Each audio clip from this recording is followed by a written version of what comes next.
You believe you know right from wrong. This will challenge everything. The track ahead splits. On one path, 5 workers are oblivious, hammering away. On the other, a single person is tethered, screaming. A runaway trolley barrels towards them. You stand by the lever. One pull and you divert the trolley, saving 5 lives but guaranteeing the death of one. What do? This is the trolley problem, a thought experiment introduced by philosopher Philippa Foot in 1967. It's not just a riddle.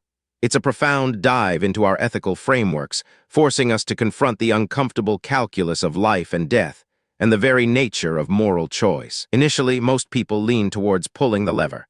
5 lives saved at the cost of one seems like the logical, utilitarian choice. It aligns with the principle of the greatest good for the greatest number. But what if we change the scenario slightly? Imagine now you're on a bridge overlooking the tracks. The trolley is again heading for 5 workers. Next to you stands a very large man. He's heavy enough to stop the trolley. If you push him onto the tracks, you save the 5, but he dies. Do you push him? Suddenly, the choice feels different, doesn't it? The outcome is numerically identical, 1 death to save 5. Yet the act of directly pushing someone to their death feels far more morally repugnant than simply pulling a lever that diverts a threat. This distinction highlights the difference between utilitarianism and deontology. Utilitarianism, championed by thinkers like Jeremy Bentham and John Stuart Mill, focuses on consequences. The best action is the one that maximizes overall happiness or minimizes suffering. Deontology, on the other hand, comes from Immanuel Kant and emphasizes duties and rules. Certain actions are inherently right or wrong, regardless of their consequences. Killing an innocent person, for example, might be considered inherently wrong, full stop. The trolley problem, in its various forms, exposes the cracks in both these systems. It shows us that our moral intuitions aren't always consistent, and that the seemingly simple task of defining good can become incredibly complex when lives are on the line. Neuroscience offers some fascinating insights here. Studies using fMRI have shown that when people consider the lever scenario, activity lights up in areas of the brain associated with rational thought. It's a cognitive puzzle. But when presented with the push the fat man scenario, areas linked to emotion and social cognition become more active. The direct, personal nature of the act triggers a different, more visceral response. It feels like murder, not merely a calculation. This suggests that our moral judgments aren't purely rational. They're deeply intertwined with our emotional wiring, our evolutionary history, and our innate aversion to directly causing harm, especially when it involves another human being we can see and touch. The philosopher Judith Jarvis Thomson expanded on Foot's original problem, introducing even more intricate variations. One involves a surgeon with 5 dying patients needing different organs. A healthy person walks in for a checkup.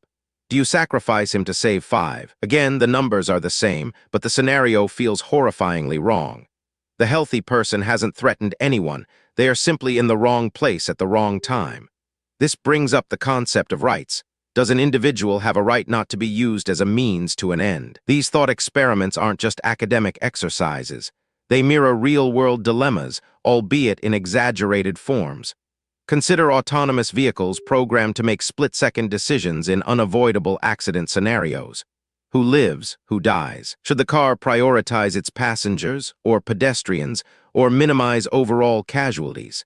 These aren't hypothetical questions for philosophers anymore. They are engineering challenges, ethical programming decisions that impact actual lives. Or consider medical triage during a pandemic, where doctors must decide which patients receive life-saving resources when supply is limited. The criteria for these decisions are often agonizing.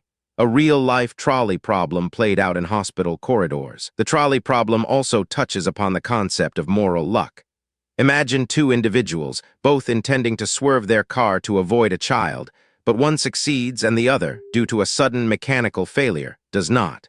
Is the moral culpability the same? The outcome, often beyond our full control, profoundly shapes our perception of moral responsibility. It forces us to ask how much of our moral standing is truly about our intentions, and how much is simply the lottery of circumstance. There is no single, universally accepted solution to the trolley problem, and that's precisely its power. It's designed to be unsolvable, to highlight the inherent contradictions and complexities in our moral frameworks. It teaches us humility about our own ethical certainty. It reveals that morality isn't just about abstract principles, but also about the visceral, emotional reactions that make us human.